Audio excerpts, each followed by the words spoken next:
जय हिंद फ्रेंड्स। देखिए आज हम पढ़ेंगे कुछ प्रीवियस ईयर के क्वेश्चंस जो कि पूछे गए हैं प्रीवियस ईयर एग्जाम में। तो सुनिए आज का मोटिवेशनल कोट जो आपको ऊर्जावान बनाएगा, आपके चेहरे पर मुस्कान को लेकर आएगा कि हर रोज गिरकर मुकम्मल खड़े हैं, हर रोज गिरकर मुकम्मल खड़े हैं, ए जिंदगी जरा गौर से देख, मेरे हौसले तो तुझसे भी बड़े हैं। करते हैं आज की क्लास शुरू। देखिए पहला प्रश्न है कि द्वितीय गोलमेज सम्मेलन में भारत का प्रतिनिधित्व किसने किया। बात करें हम द्वितीय गोलमेज सम्मेलन के बारे में। द्वितीय गोलमेज सम्मेलन की अगर हम बात करें तो भारत का प्रतिनिधित्व किया सरोजिनी नायडू ने। सरोजिनी नायडू। बात करें हम ये जो द्वितीय गोलमेज सम्मेलन है ये कब हुआ, तो ये हुआ 1932 के अंदर। बात करें हम पहली बार कांग्रेस ने इसके अंदर क्या किया, भाग लिया। कांग्रेस की तरफ से सरोजिनी नायडू और महात्मा गांधी।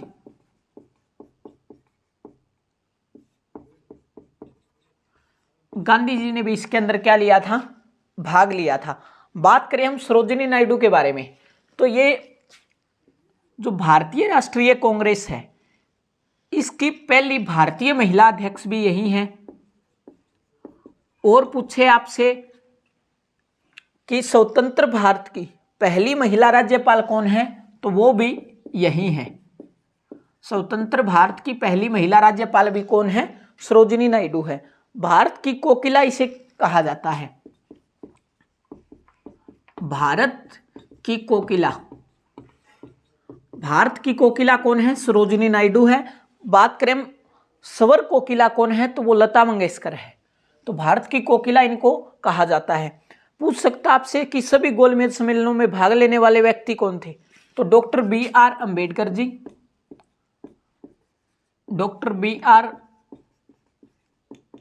अंबेडकर जी और तेज बहादुर सप्रू।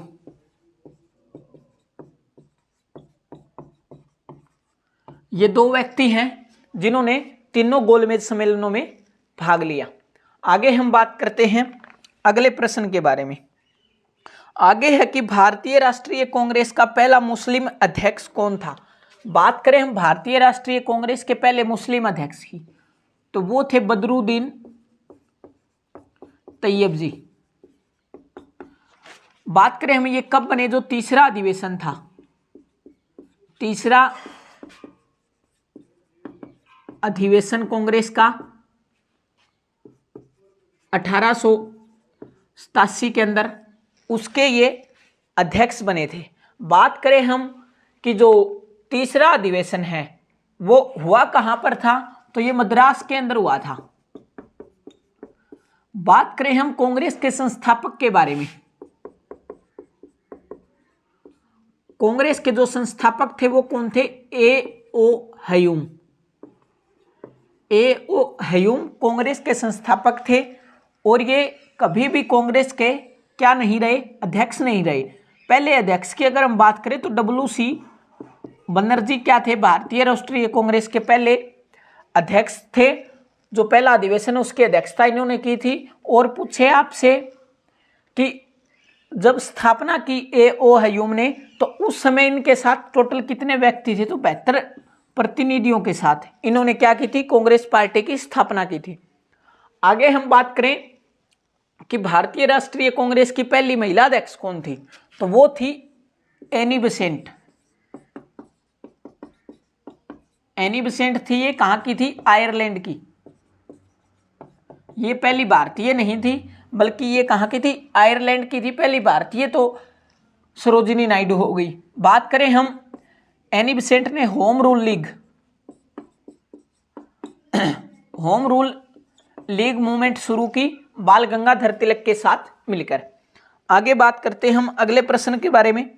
आगे की भारतीय विस्मारक के रूप में किन्हें जाना जाता है। भारतीय विस्मारक के रूप में किन्हें जाना जाता है, सरदार पटेल जी को। सरदार वल्लभ भाई पटेल को भारतीय विस्मारक के रूप में जाना जाता है। विस्मारक की अगर हम बात करें तो ओटो विस्मारक, जिन्होंने क्या किया था, जर्मनी का एकीकरण। जर्मनी का एकीकरण किन्होंने किया था, ओटो होन बिस्मारक ने, इसीलिए भारत का बिस्मारक किसे कहा जाता है? सरदार पटेल को। स्टैचू ऑफ यूनिटी इनकी क्या है? स्टैचू ऑफ यूनिटी इनकी क्या है? प्रतिमा है। 182 मीटर इसकी ऊंचाई है। विश्व की सबसे बड़ी कहां पर है? केवड़िया, गुजरात के अंदर। केवड़िया, गुजरात के अंदर। आगे हम बात करते हैं, आगे है कि भारत का मूल संविधान कहां से प्रकाशित हुआ? भारतीय का जो मूल संविधान है वो कहां से प्रकाशित होता है? देहरादून से। देहरादून से प्रकाशित हुआ। 5 वर्ष का इसके अंदर समय लगा, 5 वर्ष का समय लगा प्रकाशित होने में। और अगर हम बात करें अंगीकृत कब किया गया? अंगीकृत की अगर हम बात करें तो 26 नवंबर 1949 को अंगीकृत किया गया। और लागू की अगर हम बात करें तो 26 जनवरी 1950 को क्या कर दिया? भारत का जो संविधान है वो लागू कर दिया। और अगर हम बात करें देहरादून से क्या आता है? वन स्थिति रिपोर्ट, जो 2 वर्ष में एक बार आती है। 1987 से क्या होती है? वो शुरू होती है। 1987 से शुरू होती है, 2 वर्ष में एक बार आती है। और बात करें हम सबसे ज्यादा जो वन है क्षेत्रफल के हिसाब से वो कहां पर है? वो है मध्य प्रदेश के अंदर और सबसे कम हरियाणा के अंदर।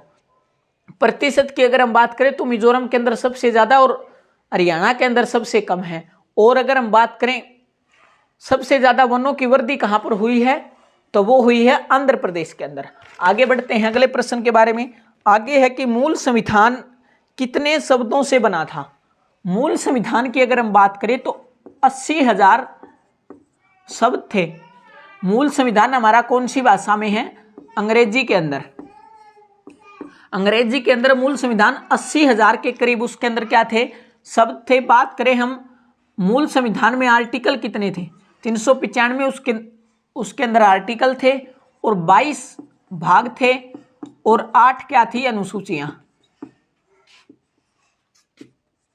बात करें वर्तमान की तो वर्तमान की क्या स्थिति है भारतीय संविधान की? 1,17,369 क्या है? शब्द हैं और 448 वर्तमान के अंदर आर्टिकल हैं। बात करें हम, ये 2021 के अनुसार हैं। 2019 के अंदर पूछ सकता है तो आपसे, 2019 के अंदर भारत का जो संविधान है उसके अंदर 470 आर्टिकल हो गए थे। बात करें हम 448 वर्तमान के अंदर आर्टिकल हैं, 25 भाग हैं और 12 अनुसूची, 12 अनुसूचियां हैं। आगे बढ़ते हैं अगले प्रश्न के बारे में। आगे की हमारे सौरमंडल का सबसे चमकीला ग्रह कौन सा है? सौरमंडल के सबसे चमकीले ग्रह की अगर हम बात करें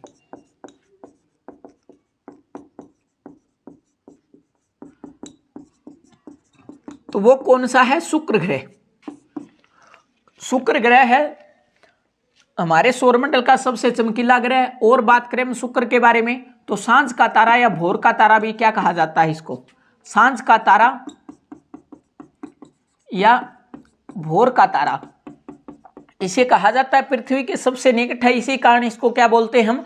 पृथ्वी की बहन बोला जाता है। बात करें हम सबसे पहले क्या है? सबसे पहले हो गया सूर्य, सूर्य के बाद में बुध, फिर शुक्र, फिर पृथ्वी, फिर मंगल, फिर यहां पर क्या है? ये एस्ट्रॉयड बेल्ट है, फिर बृहस्पति, फिर शनि, फिर यूरेनस और नेपच्यून।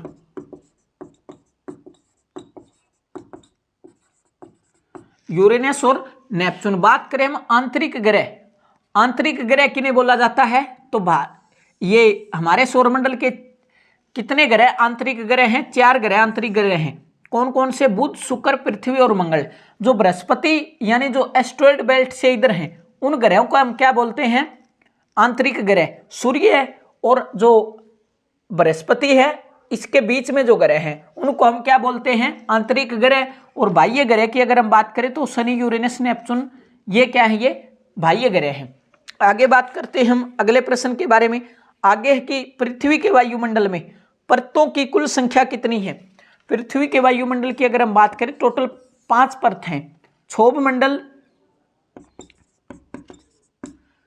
समताप मंडल, मध्य मंडल, आयन मंडल और बहिर्मंडल। 5 परतें हैं। क्षोभ मंडल, समताप मंडल, मध्य मंडल, आयन मंडल। ओजोन परत की अगर हम बात करें तो वो कौन से मंडल में मिलती है? समताप मंडल में। समताप मंडल में क्या मिलती है? ओजोन परत मिलती है। आगे हम बात करते हैं अगले प्रश्न के बारे में। आगे है कि वायुमंडल में ऑक्सीजन का प्रतिशत लगभग कितना है। ऑक्सीजन की अगर हम बात करें तो वो कितनी है? 21%। सबसे ज्यादा क्या है? नाइट्रोजन, ये कितनी है? 78%। सबसे कम क्या है? कार्बन डाइऑक्साइड, ये कितनी है? 0.21% के करीब है। यानी सबसे ज्यादा ऑक्सीजन हो गई, सबसे ज्यादा नाइट्रोजन हो गई, सबसे कम कार्बन डाइऑक्साइड हो गई और 21% क्या है जो ऑक्सीजन है। CO2 की अगर हम बात करें तो ये है 0.03% ही है हमारे वायुमंडल के अंदर। आगे हम बात करते हैं। आगे है कि बांस क्या है। बांस आपने सुना होगा, एक घास होता है। ये बांस लंबा लंबा सा घास होता है। ये बांस की अगर हम बात करें तो ये क्या है? घास है ये एक प्रकार का। और कौन से कुल का सदस्य है ये? पोएसी ग्रुप का। पोएसी कुल का क्या है? ये घास है। और ये 14 वर्ष में केवल एक बार ही क्या आता है? इसको फूल आता है। 14 वर्ष में एक बार ही क्या आता है? फूल आता है। आगे हम बात करते हैं। आगे कि एड्स का पूरा नाम क्या है। एड्स की अगर हम बात करें, acquired immuno deficiency syndrome. Acquired immuno deficiency syndrome. Acquired immuno deficiency syndrome इसका पूरा नाम है। आपसे पूछ सकता है